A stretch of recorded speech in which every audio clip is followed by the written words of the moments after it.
Primer de tot, agrair-vos que heu vengut fins avui aquí i per la nostra part volíem expressar la nostra satisfacció per aquesta decisió del Tribunal Constitucional que entenem que dona suport a la feina feta durant la legislatura passada, la gran feina que varen fer des del Departament de Medi Ambient i des del Departament de Territori en quant a l'elaboració d'aquesta llei, una llei que entenem era molt necessària per poder donar un impuls en els camins i a les rutes senderistes de Mallorca i que, per tant, això ens confirma que anàvem per el bon camí. La feina feta la legislatura anterior, la bona feina feta, ens permet ara començar aquesta legislatura amb el marc normatiu que necessitàvem per garantir l'interès general de la gent de Mallorca, de la gent en general, a gaudir de la nostra natura i a disfrutar dels grans paisatges naturals que tenim a l'illa de Mallorca i fer-ho d'una manera sostenible i respectuosa amb el medi ambient. Aquest marc normatiu també és el que ens permet dur endavant l'acord de Raixa que parlava d'aquestes qüestions, crec que era el número 84, que deia concretament que desplegaríem reglamentàriament la llei de camins i elaboraríem un manual de senyalització i afavoriríem la mobilitat no motoritzada i d'esbarjo potenciant les rutes de Pedra en Sec, Artà-Lluc, la d'Esfars i la de la Serra de Llevant. Són totes elles rutes que, si les tinguessin totalment desenvolupades, donarien la volta a l'illa de Mallorca i considerant que és una oportunitat magnífica per desenvolupar una manera diferent i sostenible de relacionar-nos amb el medi ambient. I ja per la meva part, res més, agrair-vos de nou que heu vengut i donaré la paraula al director insular de Medi Ambient, en Pep Manchado, i al director insular de Territori, Miquel Badell, que ells sí entraran un poc més en qüestions tècniques. Sí, bon dia a tots i gràcies per l'assistència. Bé, no me queda més que reiterar el que ha dit la consellera, de que estem una mica d'enhorabona perquè el Tribunal Constitucional ha ratificat la nostra llei. Ara l'important és posar-la en marxa. O sigui, si fins ara podríem actuar d'una manera una mica cautelosa, tot i que ja pensàvem des del bon principi que això no tindria molt de recorregut perquè el que se va intentar al·legar se veia clarament que no tindria recorregut. Ara l'important nosaltres creiem que és posar en marxa aquesta llei que és cert que com a objectiu final acabarà tenint un pla director sectorial de camins, però que abans han de fer molta feina que la gent de Medi Ambient ara tenen un panorama de fer molta feina. Hem de recordar els fets o les accions principals que defineix la ruta, la llei de camins. La llei de camins, al cap i la fi, el que fa és, com ja sabeu, té dues vessants. Una, que és la defensa dels camins públics, com recuperar, com fer que els ajuntaments al final aclareixin tots aquests camins públics, que això després també tindrà una recollida després de l'aprovació dels catàlegs en el visor, en el document que li dèiem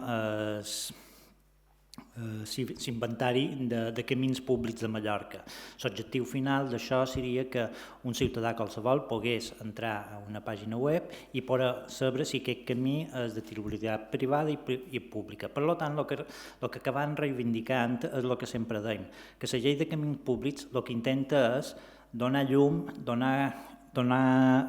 coneixement a la gent i seguretat tant en els ciutadans que volen gaudir com en els propietaris de les finques, perquè si està clar que aquell camí és públic i aquell altre camí és privat, doncs així ja tothom ho té clar les regles de joc. També la llei xerra dels itineraris de les rutes senderistes. Les rutes senderistes no hem d'oblidar que les rutes senderistes també són un element que dona seguretat a tothom, perquè el que estem fent és marcar un itinerari per on decidir que la la gent pugui gaudir d'aquest territori. És la millor manera de controlar, perquè una ruta senderista, des del moment en què s'ha fet mitjançant un pla especial,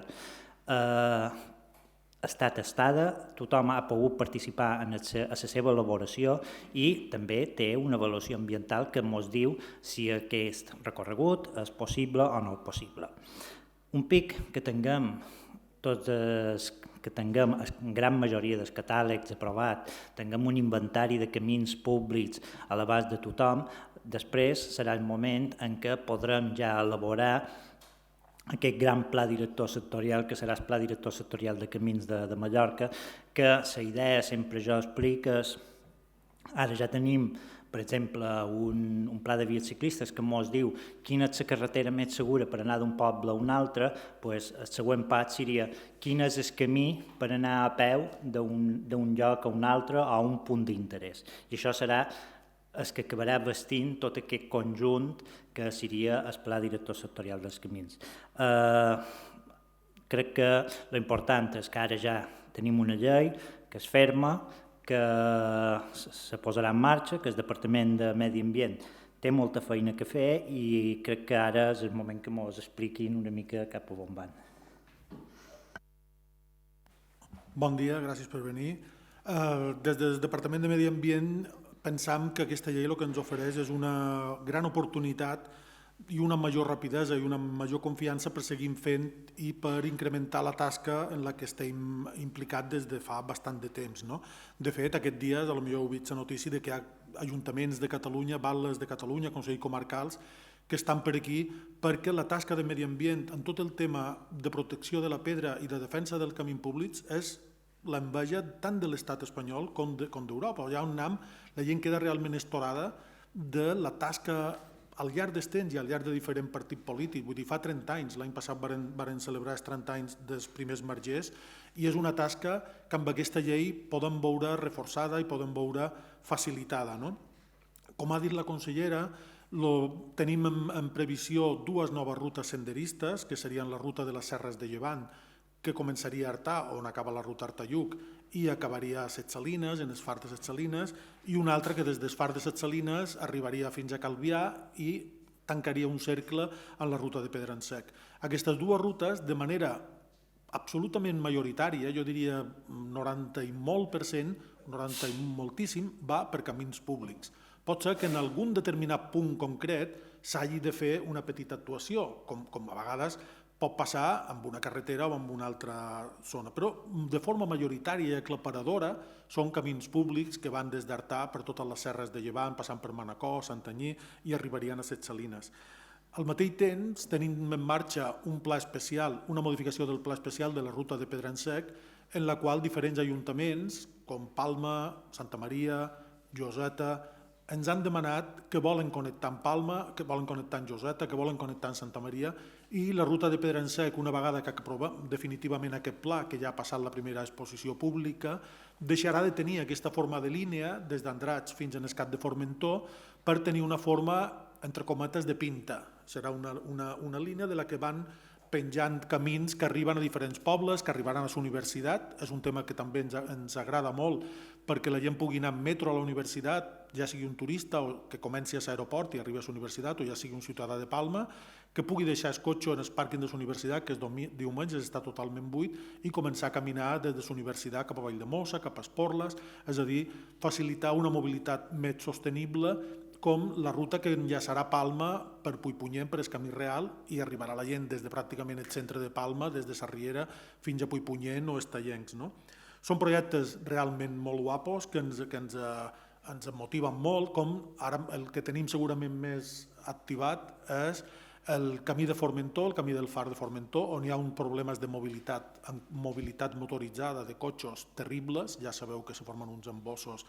caòtics de milers de cotxes, i l'Estat, el Ministeri d'Hisenda, ens va cedir fa un any aquest camí. Són 12 quilòmetres de camí de pedra molt guapo, guapíssim, del segle XVIII,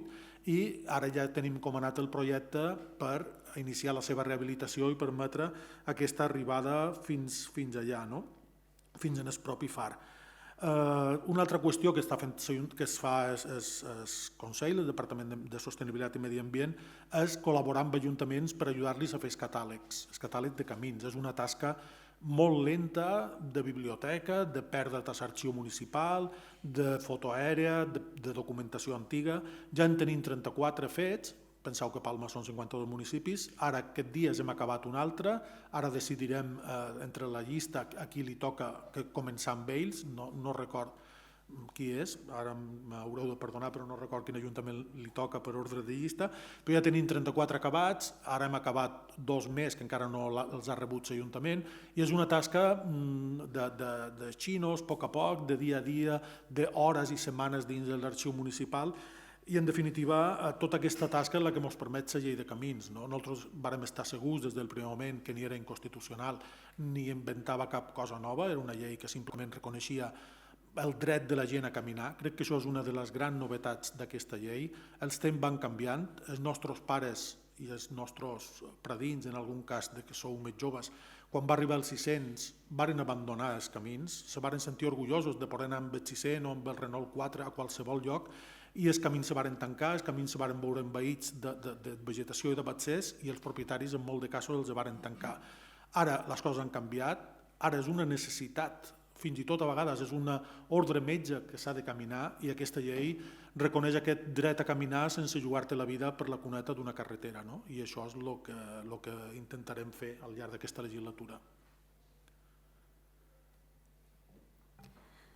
Molt bé, doncs per la nostra part ja està. Per tant, si mos voleu fer alguna pregunta, alguna qüestió. I de nou, moltes gràcies per haver vingut, i si vols per això deixem aquí.